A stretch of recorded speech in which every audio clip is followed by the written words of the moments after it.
chers 20 joueurs, ici Run, et bienvenue dans cette dégustation de Riverboat, un jeu de Michael Kisling, tout seul cette fois-ci, chez Mayfair.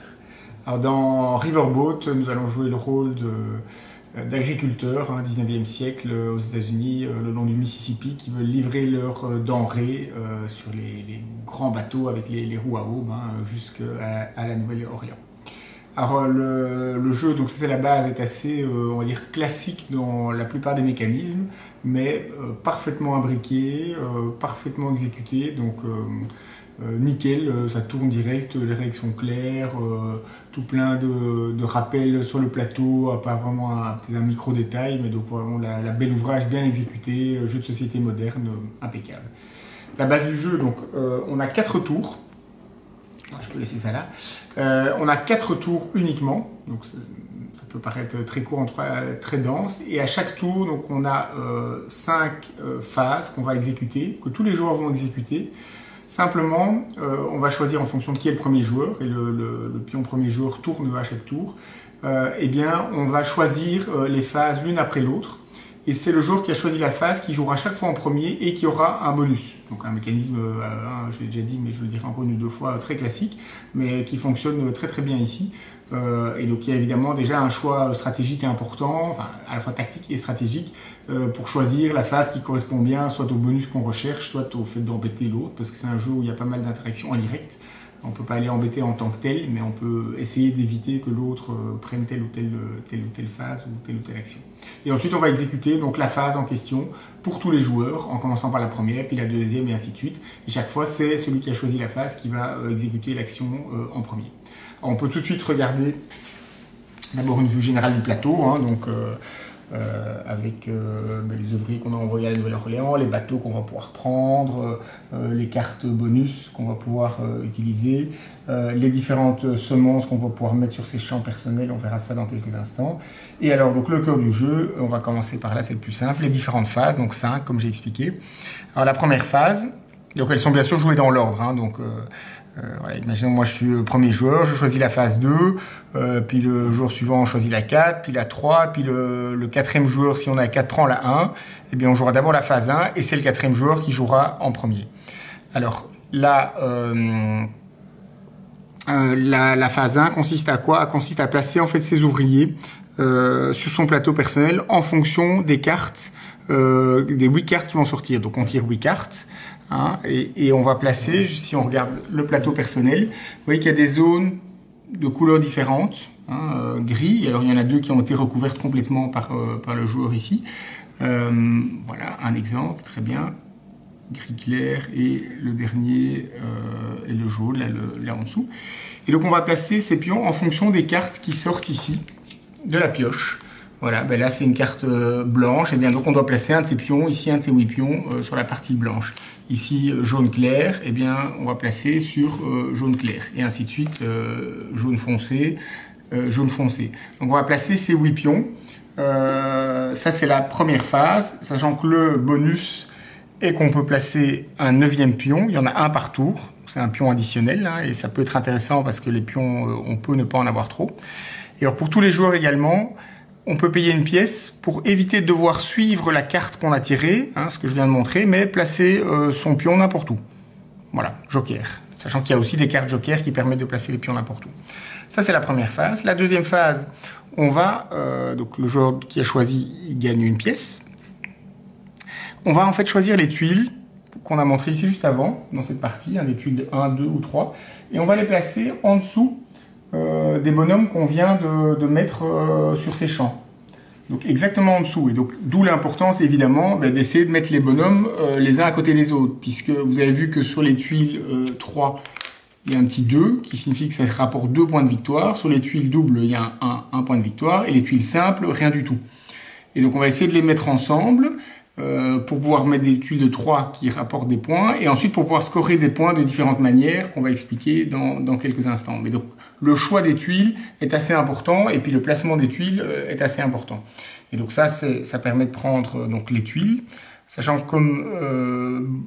comme faculté supplémentaire pour tout le monde, si on paye une pièce, eh bien au lieu de prendre une tuile disponible pour les tuiles 1 et 2, on peut aller dans la pioche ici et on choisit celle qu'on veut.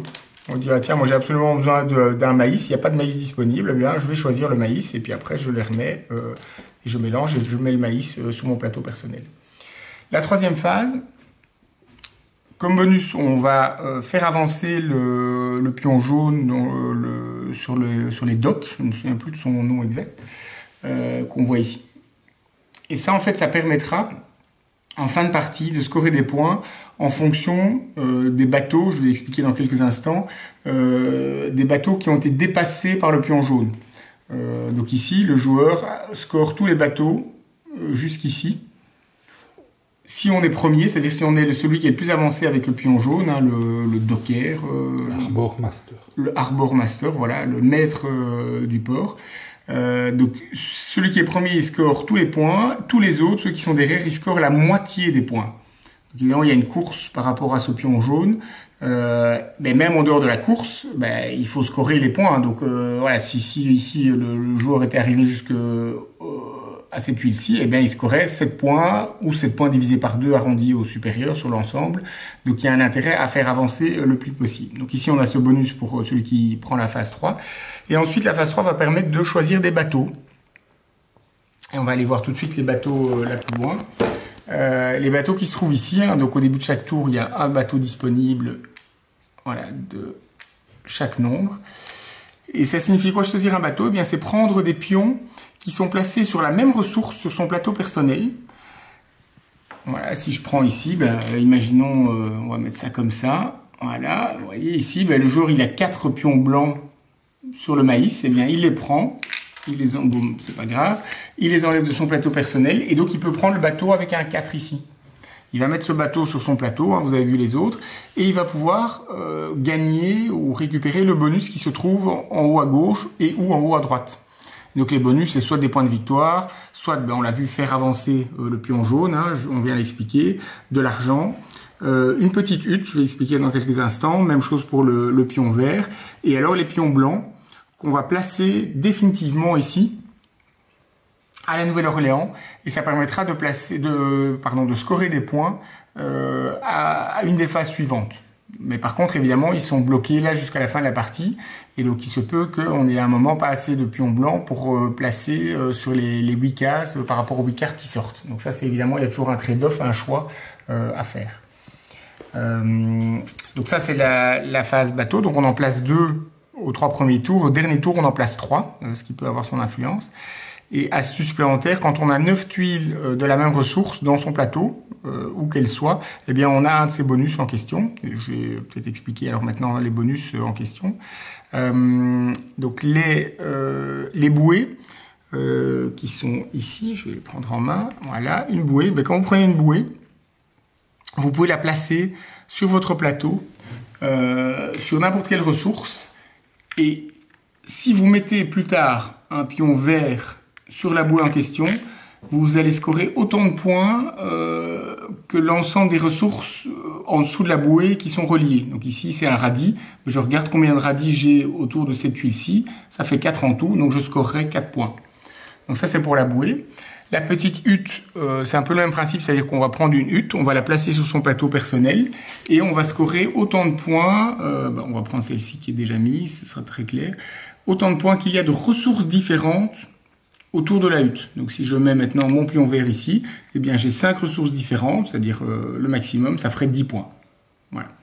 Et donc le pion vert, je viens de l'expliquer, hein, vous devez avoir un pion vert pour pouvoir le mettre soit sur la bouée, soit sur la hutte, soit sur, et je viens maintenant à la 4e phase, donc qui donne un point pour celui qui l'a choisi, et qui permet de choisir une carte. Et donc on peut placer un pion vert sur une carte, ici.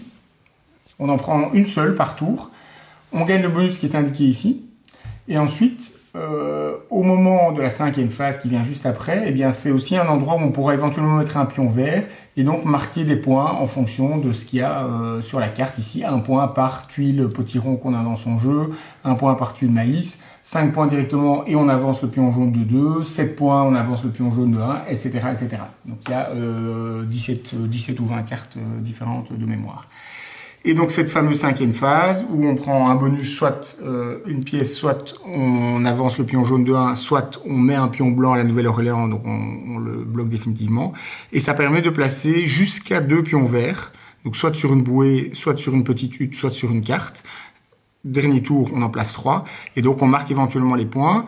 Et astuce supplémentaire qui peut être très importante, c'est qu'on marque en plus 1 point par pion vert qu'on a placé, où que ce soit, donc pas qui est dans sa réserve mais qui est placé, et 1 point par bonhomme qui est à la Nouvelle-Orléans.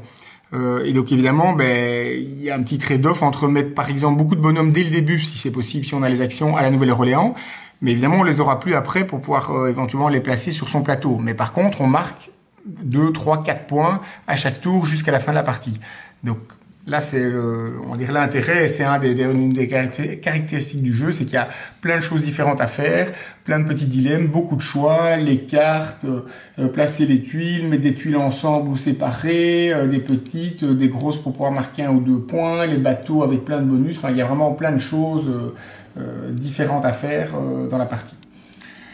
4 tours donc, et à la fin de la partie, outre les points qu'on a marqués tout au long du jeu, eh bien, on va scorer encore 7 points par zone de couleur qui est complètement recouverte. Donc vous voyez ici, on avait enlevé le pion blé pour montrer, mais la zone grise est recouverte, donc c'est 7 points. On va marquer 1 point par pièce qu'on a encore dans le jeu, par exemple ici 1 point.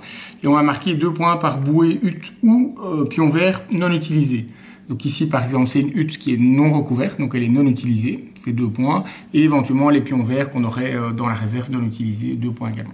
Et last but not least, comme je l'ai déjà expliqué, on va marquer en fonction de l'avancée du pion jaune. Le premier joueur, celui qui est le plus avancé avec le pion jaune, marquera tous les points de ses bateaux jusqu'au pion jaune. Tous les autres joueurs qui sont derrière marqueront la moitié des points des différents bateaux jusqu'au pion jaune. Et celui qui a le plus de pions à la Nouvelle-Orléans marquera 20 points, et puis ensuite 10 points, 5 points et 0 points pour le quatrième si on joue une partie à 4 joueurs. Tout est dit. Donc en résumé, comme j'ai dit au début, parfaitement exécuté, ça tourne nickel, les règles doivent être expliquées une fois après, quasi tout est sur le plateau, il n'y a pas besoin de s'y référer, il y a plein de possibilités, c'est très sympa. Donc si vous aimez ce genre de jeu et que la thématique vous plaît, ça va passer comme une lettre à la poste. C'était la dégustation de Riverboat de Michael Kisling chez Mayfair. J'espère que ça vous a plu et en tout cas je vous souhaite une excellente dégustation. À bientôt.